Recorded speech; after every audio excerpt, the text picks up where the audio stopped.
राधे दोस्तों, कैसे हैं आप सब। दोस्तों, हमारे YouTube चैनल वास्तु भाई पर आपका स्वागत है। हमारे चैनल को सब्सक्राइब कीजिएगा और हमारी वीडियो को लाइक शेयर और कमेंट्स ज़रूर कीजिएगा। दोस्तों, जैसे कि हम सब जानते हैं कि सप्ताह के जितने भी दिन होते हैं वो किसी न किसी देवता को समर्पित होते हैं। वैसे ही दोस्तों, मंगलवार का दिन और शनिवार का दिन श्री हनुमान जी का पूजा का दिन माना जाता है। जो लोग उनकी कृपा को पाना चाहते हैं उनको मंगलवार और शनिवार के दिन हनुमान जी को प्रसन्न करने के लिए व्रत भी रखते हैं, ताकि उनसे भगवान हनुमान प्रसन्न हो सके, उनकी हर मनोकामना पूरी कर सके। दोस्तों, कहीं ज्योतिषियों का कहना है कि जो लोग मांगलिक दोष से युक्त होते हैं उन्हें हनुमान जी की कृपा के लिए मंगलवार के दिन व्रत जरूर रखना चाहिए, ताकि उनके जीवन में आने वाली हर मुश्किल, चाहे किसी भी प्रकार की समस्या हो, वह हल हो सके। तो दोस्तों, आज हम आपको ऐसे ही श्री हनुमान जी से जुड़ी हुई एक कथा के बारे में बताएंगे। जी हाँ दोस्तों, उस कथा को सुनने से भी आपके तमाम प्रकार की परेशानियाँ थी वो दूर होगी। दोस्तों, भगवान हनुमान जी जागृत देव हैं। कलयुग भगवान हनुमान जी को कलयुग के जागृत देव माने गए हैं। दोस्तों, प्राचीन समय की बात है कि एक कस्बा था, उसका नाम था ऋषिनगर। जी हाँ, उस ऋषिनगर में केशवदत्त ब्राह्मण अपनी पत्नी अंजलि के साथ रहता था। केशवदेव दत्त को धन संपत्ति की कोई कमी नहीं थी। वह एक धनवान व्यक्ति था। सभी लोग केशवदत्त का, उस कस्बे में सभी लोग केशवदत्त का सम्मान करते थे, लेकिन कोई भी संतान नहीं होने के कारण केशवदत्त बहुत चिंतित रहता था। पुत्र प्राप्ति की इच्छा से दोनों पति और पत्नी प्रत्येक मंगलवार को मंदिर में जाकर अपने घर पर हनुमान जी की पूजा करते थे।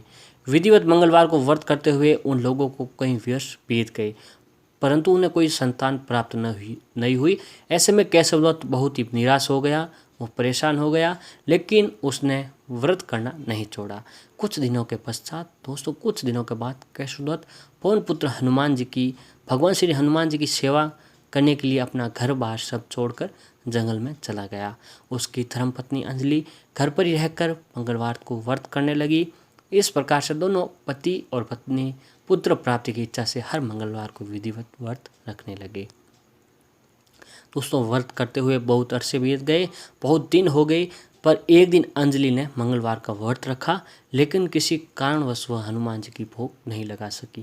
दोस्तों, ऐसा कोई कारण हो गया होगा कि वो मंगलवार के दिन अंजलि ने भगवान हनुमान जी को भोग लगाना भूल गई और सूर्यास्त के बाद भूखी ही सो गई। तब उसको याद आया कि मैंने भगवान हनुमान जी को भोग नहीं लगाया। तो ऐसे में वह बहुत दुखी हुई, वह बहुत परेशान हुई। उसके मन के अंदर ही कुछ परेशानी लगने लगी। ऐसे में उसने प्रण लिया कि अगले मंगलवार तक हनुमान जी को भोग लगाए बिना भोजन नहीं करने का प्रण ले लिया। उसने प्रण लिया कि वह अगले मंगलवार तक भोजन नहीं करेगी, वह भूखी और प्यासी रहेगी। ऐसे में 6 दिन तक वह भूखी और प्यासी रही, लेकिन 7वें दिन मंगलवार को अंजलि ने हनुमान जी की रोजाना के अनुसार विधिवत रूप से पूजा अर्चना की, लेकिन तभी भूख प्यास के कारण वह बेहोश हो गई। क्योंकि वह 6 दिन से भूखी और प्यासी थी, इस कारण वो बेहोश हो गई। अंजलि की इस भक्ति को देखकर हनुमान जी बहुत प्रसन्न हुए और उन्हें सपने में दिखाई दिए। स्वप्न में दिखाई देते हुए कहा, उठो पुत्री, मैं तुम्हारी पूजा से प्रसन्न हूँ और तुम्हें सुंदर और सुयोग्य पुत्र होने का वर देता हूँ। यह कहकर पवन पुत्र हनुमान अंतर्ध्यान हो गए।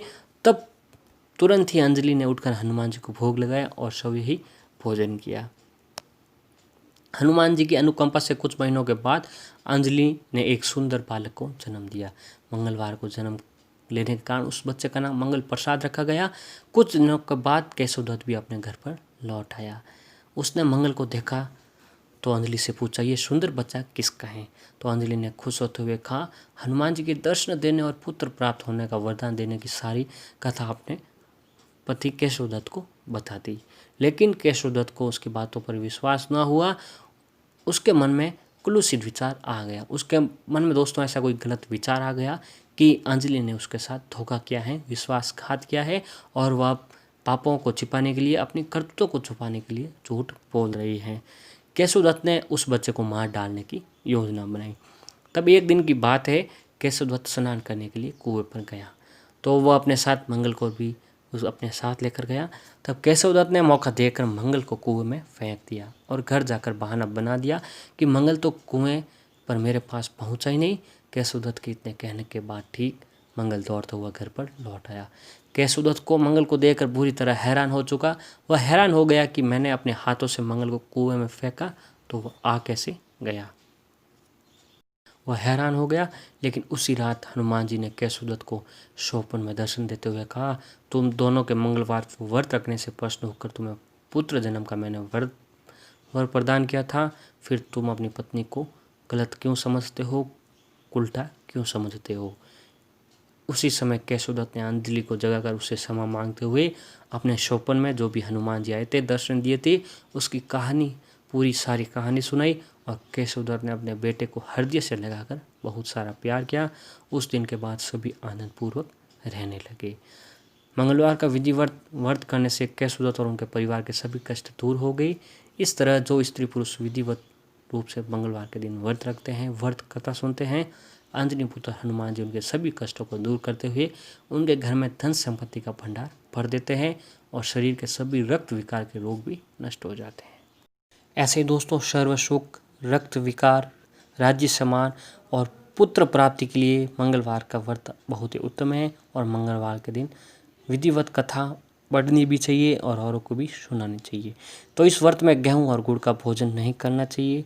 भोजन दिन रात में एक बार ही ग्रहण करना चाहिए और इस व्रत से मनुष्य के सभी दोष नष्ट हो जाते हैं।